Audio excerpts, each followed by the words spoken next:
और देखिए, नई सरकार को लेकर एक बड़ी खबर मिल रही है। आज विभागों का बंटवारा हो सकता है। आज शाम तक मंत्रालय बांटे जा सकते हैं। प्रधानमंत्री के साथ ही 71 मंत्रियों ने शपथ ली थी और अब ऐसे में माना जा रहा है कि आज शाम तक विभाग बांटे जा सकते हैं। सभी की नजर इस पर कि कौन से मंत्री को कौन से विभाग की जिम्मेदारी सौंपी जाती है और इसको लेकर बड़ा अपडेट ये है कि आज शाम तक विभागों का बंटवारा हो सकता है। बीते कल प्रधानमंत्री के साथ 71 मंत्री शपथ ले चुके हैं। अब ऐसे में कौन से विभाग की जिम्मेदारी किस मंत्री को सौंपी जाती है, इसका इंतजार रहेगा और आज शाम तक यह इंतजार खत्म हो सकता है। तो देखिए, प्रधानमंत्री नरेंद्र मोदी ने अपने मंत्रियों को सरकार के 100 दिन के एजेंडे पर काम करने का आदेश सुना दिया है। लेकिन इस बार गठबंधन की सरकार है, लिहाजा चुनौतियां बड़ी हैं और जल्द ही 2 राज्यों में विधानसभा चुनाव होने हैं, जिनमें महाराष्ट्र भी शामिल है। कैबिनेट में अजित गुट से एक भी मंत्री नहीं है और एनसीपी ने यह साफ कहा है कि उसे कैबिनेट से कम मंजूर नहीं। अब ऐसे में सवाल यह है कि क्या पिछले 10 साल की तरह ही मोदी 3.0 भी बड़े फैसलों की सरकार होने वाली है?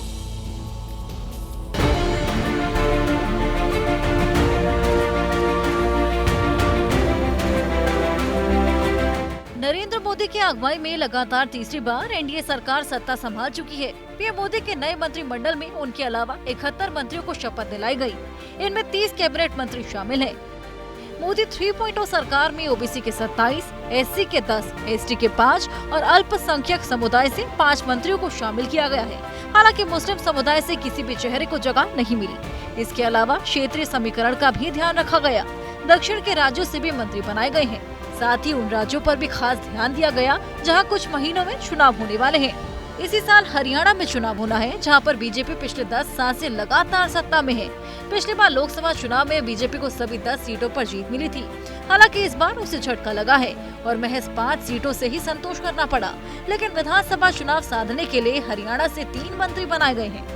वहीं बीजेपी ने मध्य प्रदेश में ऐतिहासिक जीत हासिल की। पिछली बार पार्टी की 29 में 28 सीट पर जीत हुई थी, लेकिन इस बार बीजेपी ने सभी 29 सीटों पर जीत हासिल की। लिहाजा वहां से 6 मंत्रियों को मंत्रिपरिषद में जगह दी गई है, जिसमें हेवीवेट शिवराज सिंह चौहान भी शामिल है। उन्हें कैबिनेट में भारी भरकम मंत्रालय मिलने की उम्मीद है। अपने महान राष्ट्र की सेवा करने का अवसर मुझे प्रधानमंत्री जी ने दिया है। उनके नेतृत्व में भारत नई ऊंचाइयां छुएगा और मेरा अपना विश्वास है कि भौतिकता की अग्नि में दग्ध विश्व मानवता को शाश्वत शांति के पथ का दिग्दर्शन कराएगा। दिन और रात अपनी संपूर्ण क्षमता के साथ परिश्रम करके अपने देश के लिए और अपनी जनता के लिए प्रधानमंत्री जी के मार्गदर्शन में और नेतृत्व में बेहतर से बेहतर करने का प्रयास करेंगे।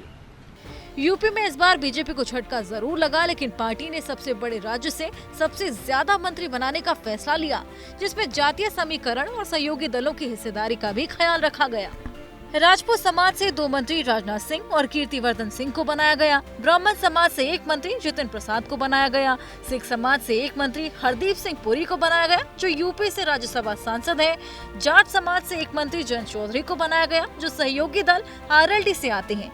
राज्य मंत्री स्वतंत्र प्रभार कुर्मी समाज से 2 मंत्री अनुप्रिया पटेल और पंकज चौधरी को बनाया गया। लोधी समाज से 1 मंत्री बीएल वर्मा को बनाया गया। दलित समाज से 2 मंत्री एसपी सिंह बघेल और कमलेश पासवान को बनाया गया है। जो हम लोगों को जिम्मेदारी मिली है, वो जो हम लोगों की पार्टी का जो बेस है, जो हम लोगों का उद्देश्य है, अपने देश को आगे ले आना, समाज को आगे ले आना, उसी में हम लोगों को मिलकर काम करना है। बहुत बड़ी जिम्मेदारी। इसके साथ साथ एक हमारी बहुत बड़ी जिम्मेदारी बनती है हमारे क्षेत्र के लिए, गोंडा के लिए, जहाँ के लोगों के आशीर्वाद की वजह से आज राजनीति में जो कुछ भी हमें हासिल हुआ है वो हमारे क्षेत्र के, हमारे गोंडा के परिवार का आशीर्वाद और सहयोग है। वहाँ के लिए बहुत बड़ी जिम्मेदारी है। जो इस लायक मुझे समझा, उसके लिए मैं आभार व्यक्त करना चाहूँगा। अपनी पूरी शक्ति से विषय को समझते हुए राष्ट्र के लिए जो बेस्ट दे सकते हैं वो कोशिश करें। अगले साल बिहार में भी चुनाव होना है, लिहाजा वहाँ के समीकरण को भी साधने की कोशिश की गई। यूपी के बाद सबसे ज्यादा 8 मंत्री बिहार से बनाए गए, जिसमें सहयोगी दलों की भी हिस्सेदारी बराबर की है। बिहार से 8 मंत्रियों में भूमिहार जाति से 2 मंत्री गिरिराज सिंह और ललन सिंह बनाए गए हैं। ब्राह्मण समाज से 1 मंत्री सतीश दुबे बनाए गए, यादव समाज से 1 नित्यानंद राय बनाए गए, ईबीसी वर्ग से 2 मंत्री रामनाथ ठाकुर और राजभूषण निषाद बनाए गए हैं, जबकि दलित समाज से 2 मंत्री चिराग पासवान और जीतन राम मांझी बनाए गए हैं। जिस प्रकार से प्रधानमंत्री जी संकल्पित हुए हैं कि पहला टर्म और दूसरा टर्म से ज़्यादा आगे कठिन कदम उठाना है ताकि भारत को जो 11वां पोजीशन में था आर्थिक व्यवस्था के सिलसिले में 10 वर्ष में 5वां स्थान पर ले आए हैं।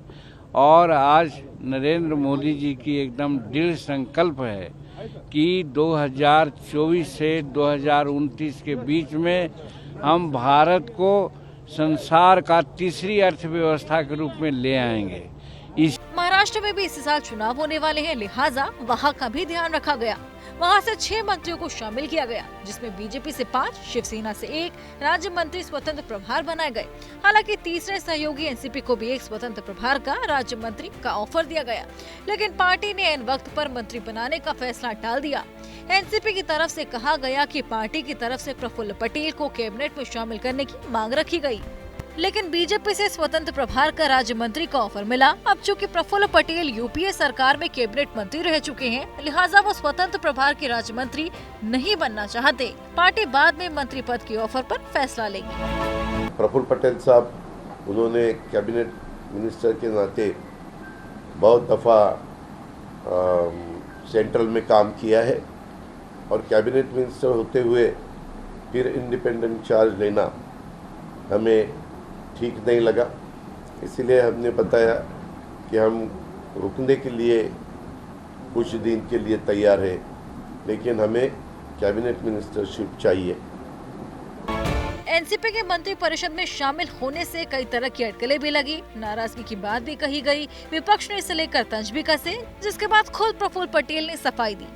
हमको राज्य मंत्री स्वतंत्र प्रभार के बारे में सूचना मिली, लेकिन मैं स्वयं भारत सरकार का कैबिनेट मंत्री पहले रह चुका हूं और इसलिए हमने उनको यही कहा कि भाई देखिए, ये आपने जो ऑफ़र दी है, हमें खुशी है कि आपने हमको एक सूचना भेजी, लेकिन मेरे लिए थोड़ा ये कठिन है कि हम ये पोस्ट को हम पूर्वी में मैं कैबिनेट मंत्री रहे कारण मैं नहीं स्वीकार कर सकता।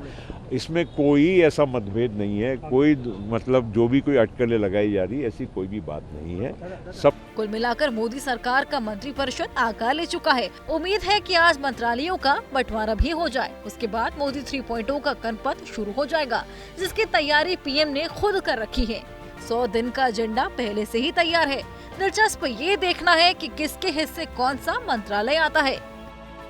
जैसे ही घड़ी का काटा दोपहर 2:30 पे आए, बबीता जी का दिल सास बहू साजिश के लिए मचल जाए। और ये है इनकी बहू, पूरे दिन ऑफिस की टेंशन हो जाए गॉन जब ये करें अपना फेवरेट शो फ्री टाइम पे ऑन। इनकी तरह आप भी देखिए अपना फेवरेट शो अपने टाइम पर और डाउनलोड कीजिए एबीपी लाइव ऐप अपने स्मार्ट टीवी पर।